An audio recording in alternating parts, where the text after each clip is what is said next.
మురళి, ఇక్కడ ఆరో శ్రీధర్ ఎవరైతే ఉన్నారో అతనికి కావచ్చు, ఇప్పుడు ఎవరైతే ఆరోపణలు చేశారో ఆ మహిళకు కావచ్చు, ఎప్పటి నుంచి పరిచయం ఏర్పడింది ఇద్దరి మధ్య? ఈ ఆరోపణలపై కుటుంబ సభ్యులు ఏమైనా స్పందించారా? శ్రీధర్ కుటుంబ సభ్యులు? రైట్. శ్రీధర్ కుటుంబ సభ్యులు శ్రీధర్ తల్లి ప్రమీల కూడా దీనిపై స్పందించింది.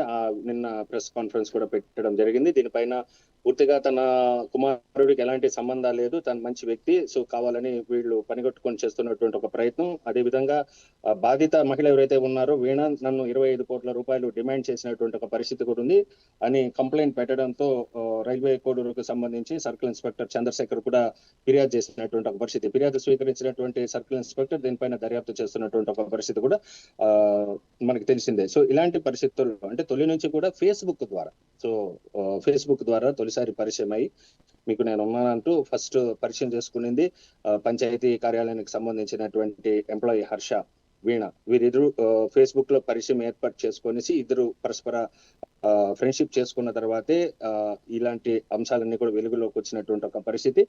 సో 2024లో ఫస్ట్ టైం వీణ ఫేస్బుక్ ద్వారా ఎమ్మెల్యేకి పరిచయం ఏర్పడి మీకు నేను అండగా ఉంటాను, జనసేన పార్టీకి సంబంధించి అన్ని కార్యక్రమాల్లో రైల్వే కోడూరుకు సంబంధించినటువంటి విషయాల్లో మీకు పూర్తి సహాయ సహకారాలు అందిస్తాననేసి ముందుకు వచ్చినటువంటి నేపథ్యం. ఆ పరిచయం కాస్త ఫ్రెండ్షిప్ కాస్త ఇంటర్నల్ అఫైర్స్ కి ఎక్స్టర్నల్ అఫైర్స్ కి ఏర్పడినటువంటి ఒక పరిస్థితి ఉందనేసి బాధితురాలు చెప్తున్నటువంటి ఒక పరిస్థితి. కానీ తనకి ఎలాంటి సంబంధం లేదని చెప్తున్నటువంటి ఒక పరిస్థితి ఎమ్మెల్యేది. సో దీనిపైన ఎమ్మెల్యే కూడా రెస్పాండ్ అయినటువంటి ఒక పరిస్థితి. ఇప్పుడు ఓవరాల్ గా రివ్యూలో చూసుకుంటే ఒకసారి రైల్వే కోడూరుకు సంబంధించినంత వరకు అక్కడ తెలుగుదేశం పార్టీకి చాలా కంచుకోటగా ఉన్నటువంటి నియోజకవర్గం. కూటమి ప్రభుత్వం అధికారంలోకి వచ్చిన తర్వాత తెలుగుదేశం పార్టీకి అక్కడ ముక్క రూపానంద రెడ్డి సో చాలా దగ్గరగా ఉన్నటువంటి వ్యక్తి. సో అతను కూడా తన టికెట్ త్యాగం చేసి మరి లోపలికి వచ్చినటువంటి ఒక పరిస్థితి. సో త్యాగం చేసి లోపలికి వచ్చిన తర్వాత జరిగినటువంటి పరిణామాలన్నీ కూడా మారినటువంటి మనం త్యాగం చేసి టికెట్ ఇచ్చినటువంటి ఒక పరిస్థితి మనం చూడొచ్చు. సో ఒక్కసారి టికెట్ తీసుకున్న తర్వాత దాదాపు 11,000 ఓట్లతో మెజారిటీతో గెలుపొందిన తర్వాత సో అక్కడ రైల్వే కోడూరులో జనసేన పార్టీకి పూర్తి ఆధిపత్యం వచ్చిన తర్వాత కూడా ఇలాంటి ఆరోపణలు రావడం పట్ల జనసేన పార్టీ చాలా సీరియస్ గానే స్పందిస్తున్నటువంటి ఒక పరిస్థితి. ఎందుకంటే ఇతర పార్టీలో జరుగుతున్నటువంటి పరిణామాలు ఒక లెక్క, జనసేన పార్టీ ఒక క్రమశిక్షణ కలిగిన పార్టీగా అందరూ చెప్తుంటారు. అలాగే పవన్ కళ్యాణ్ కూడా నిజాయితీ గలటువంటి వ్యక్తి, సో నికార్సుగా రాజకీయాలు చేస్తారు, ట్రాన్స్పరెంట్ గా ఉంటారు పవన్ కళ్యాణ్ అన్నటువంటి విషయం అందరికీ తెలిసినటువంటి విషయం. సో ఎవరిని కూడా ఉపేక్షించే పరిస్థితిని ఎవరైతే అతిక్రమిస్తారో ఇలాంటి దానికి కూడా పవన్ కళ్యాణ్ ఎట్టి పరిస్థితుల్లో వెనకడుగు వేరనేటువంటి నమ్మకమైనటువంటి వాదన కూడా వినిపిస్తుంది కార్యకర్తల నుంచి. కానీ ఇక్కడ ఓవరాల్ గా తీసుకుంటే హర్ష వీణ పైన కూడా కొన్ని ఆసక్తికరమైనటువంటి అంశాలు వెలుగులోకి వస్తుంది. ఆమె సౌమిరాల లేదా రౌడిజం చేస్తున్నారనేటువంటి కొన్ని పరిస్థితుల్లో కొన్ని వీడియో కూడా రిలీజ్ అయినటువంటి ఒక పరిస్థితి. ఆమె ఇతర వ్యక్తుల పైన ఏ విధంగా బెల్ట్ తో కొట్టడం కానీ, కత్తి తీసి బెదిరించడం కానీ, ఈ విషయాలన్నీ కూడా వస్తున్నటువంటి ఒక పరిస్థితి ఆడియో టేప్ ద్వారా. సో ఆమె కామన్ ఉమెన్ గా అయితే కానీ ఇక్కడ చెప్పలేనటువంటి ఒక పరిస్థితి ఉంది. దీనిపైన పూర్తిగా ఇప్పుడున్నటువంటి సాంకేతిక సహకారం అనేది ఎవరినైనా ఎక్కడికైనా తీసుకెళ్లడానికి అవకాశాలు ఉంటాయి కాబట్టి ఆర్టిఫిషియల్ ఇంటెలిజెన్స్ ద్వారా ఈ ఆడియో వీడియో టేప్స్ ని రికార్డ్ చేశారా అన్నటువంటి అంశాలు కూడా వెలుగు రావాల్సిన అవసరం ఉంది. దీనిపైన ఫోరెన్సిక్ కి సంబంధించిన టేప్స్ అన్నింటినీ కూడా పంపించేటువంటి ఆలోచనలు ఉన్నారు. ఫోరెన్సిక్ నిర్ధారణ చేసిన తర్వాత తుది చర్యలు తీసుకోవడానికి అవకాశం ఉంది. అంటే ఇరువురు మధ్య పరిచయం కాస్త ఇల్లీగల్ అఫైర్స్ కి వెళ్ళింది అనేటువంటి ఆరోపణలు బాధితురాలు చేస్తున్నటువంటి ఒక పరిస్థితి. ఇవంతా కట్టుకథలన్నీ ఎమ్మెల్యే అంటున్నటువంటి పరిస్థితి. 25 కోట్ల రూపాయలు డిమాండ్ చేస్తున్నారని తల్లి చెప్తున్నటువంటి ఒక పరిస్థితి. వెరసి దీనిపైన దర్యాప్తు జరిపితే వాస్తవాలు వెలుగులోకి వచ్చేటువంటి అవకాశాలు ఉన్నాయి. సత్యరేఖ. మురళి, ఇక ఈ అంశంపై సమగ్ర విచారణ చేపట్టి నిజాలు తేలితే గనక, ఒకవేళ నిజంగా శ్రీధర్ది తప్పు అని తేలితే గనక పార్టీ పరంగా ఎటువంటి కఠిన చర్యలు తీసుకునే అవకాశం ఉంది అంటారు? ఖచ్చితంగా దీనిపైన పవన్ కళ్యాణ్ సెకండ్ థాట్ అనేది ఉండదు. ఎందుకంటే ఇలాంటి వాటిపైన క్రమశిక్షణ చర్యలు తీసుకోవడం భాగంగా ఇవాళ డిప్యూటీ చీఫ్ మినిస్టర్ అలాగే జనసేన పార్టీ అధినేత దీనిపైన ఖచ్చితంగా కఠినమైనటువంటి చర్యలు తీసుకుంటారు. భవిష్యత్తులో ఎవరు ఇలాంటి కార్యకలాపాలకి అటెంప్ట్ చేయాలంటే కూడా అంటే చాలా సార్లు చెప్తుంటారు తోలు తీసి కూర్చోబెడతాను ఎవరైతే అవినీతి అక్రమాలకు పాల్పడుతున్నారో బెదిరిస్తున్నారో వారిని అందరినీ అంత స్ట్రైట్ ఫార్వర్డ్ గా చెప్తున్నటువంటి పవన్ కళ్యాణ్ తన పార్టీకి సంబంధించినటువంటి వ్యవహారాల్లో ఇతర పార్టీ సభ్యుల్ని హెచ్చరిస్తున్నటువంటి పరిస్థితుల్లో తన పార్టీ దగ్గరకు వచ్చినప్పుడు కూడా మౌనంగా ఉంటారనే ప్రశ్న అయితే ఉత్పన్నం కాదు. ఖచ్చితంగా దీనిపైన క్రమశిక్షణ చర్యలు తీసుకోవడానికి అవకాశం ఉంటుంది. వాస్తవం ఏందని తెలుసుకోవడానికి అయితే ఒక ప్రయత్నం జరుగుతుంది. దీనిపైన ఓ త్రిసభ్య కమిటీని కూడా ఏర్పాటు చేశారు. త్రిసభ్య కమిటీని ఏర్పాటు చేసి వాస్తవాలు ఏంటి నివేదిక తెప్పించుకున్న తర్వాత తదుపరి చర్యలు తీసుకోవడానికి అవకాశం ఉంటుంది. ఎట్టి పరిస్థితుల్లో దీన్ని ఉపేక్షిస్తే మాట ఇది పూర్తిగా డ్యామేజ్ అవ్వడానికి అవకాశం ఉంటుంది. ఎందుకంటే ఇప్పటికే వైఎస్ఆర్సీపీ సోషల్ మీడియా దీనిపైన పూర్తి స్థాయిలో దీన్ని సద్వినియోగపరచుకోవడానికి ఎత్తుగడలు వేస్తున్నటువంటి ఒక పరిస్థితి. సో గతంలో ఏం జరిగింది, ప్రస్తుతం ఏం జరుగుతున్నటువంటి అంశాలను కూడా నేను చెప్పినటువంటి 4-5 అంశాలని కూడా ఇవాళ శ్రీకాళహస్తికి సంబంధించి కోట వినూత ఇష్యూలో కానీ ఈ విషయంలో కానీ అలాగే సతివేడు నియోజకవర్గానికి సంబంధించి ఆదిమూలం ఇష్యూ వీటన్నిటినీ కూడా తీసుకున్నప్పుడు కొద్దిగా పొలిటికల్ గెయిన్ అనేది తీసుకోవడానికి అవకాశం ఉంటుంది. సో ఎప్పుడైతే ఈ పొలిటికల్ గెయిన్స్ అనేది తీసుకుంటున్నప్పుడు ఏ పార్టీ కూడా తొలుత సస్పెండ్ చేస్తారు. సస్పెండ్ చేసిన తర్వాత కోర్టు కేసులు అంటారు. కేసుల తర్వాత అతను క్లీన్ చిట్టి లోపల తీసుకోవడానికి అవకాశం ఉంటుంది. సో ఇలాంటి పరిస్థితులు ఉత్పన్నమవుతున్నటువంటి పరిస్థితుల్లో పవన్ కళ్యాణ్ ఇలాంటి వాటికి ఎలాంటి విషయాల్లో కూడా టాలరేట్ చేయరనేది పార్టీ కార్యకర్తల అభిప్రాయం. కానీ స్థానికంగా ఉన్నటువంటి కోడూరు వాసులందరూ కూడా ఇది ఫేక్ వీడియో అనేటువంటి వాదనను గట్టిగా బలంగా వినిపిస్తున్నటువంటి ఒక పరిస్థితి.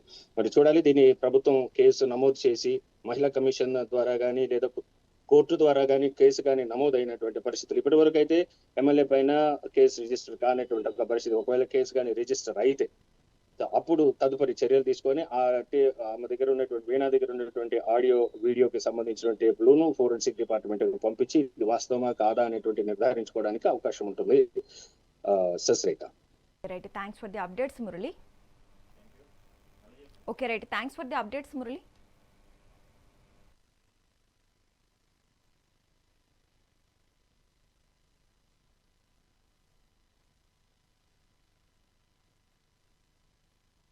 నేను అరవ శ్రీధర్, రైల్వే కోడ జనసేన పార్టీ ఎమ్మెల్యేగా ఉన్నాను.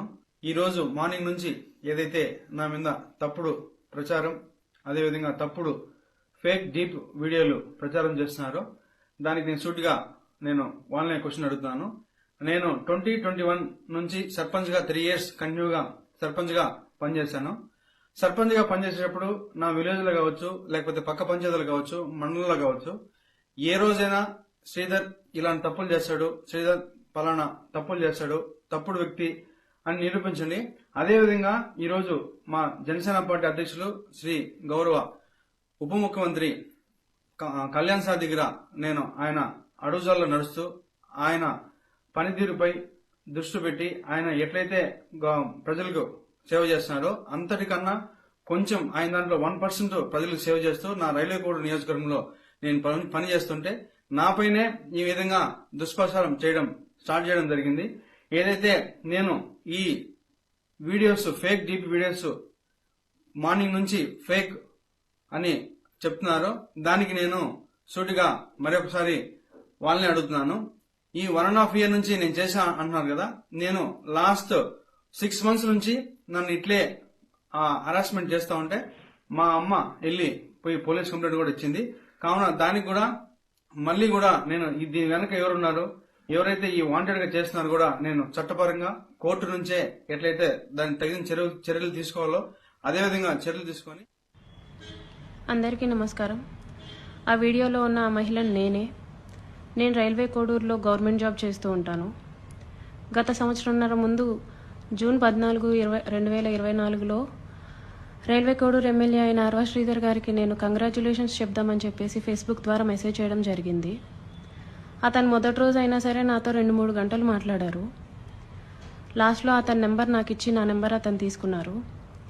టెలిగ్రామ్ అనే యాప్లో నాకు మెసేజ్ చేశారు.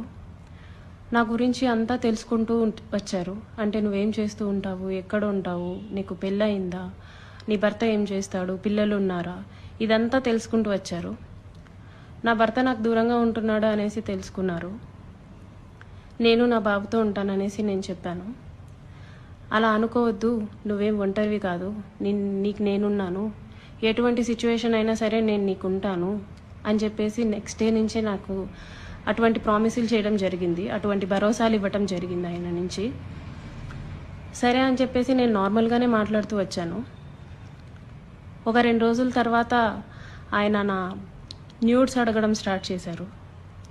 వీడియో కాల్స్ చేయని చెప్పేసి బలవంతం చేయడం స్టార్ట్ చేశారు.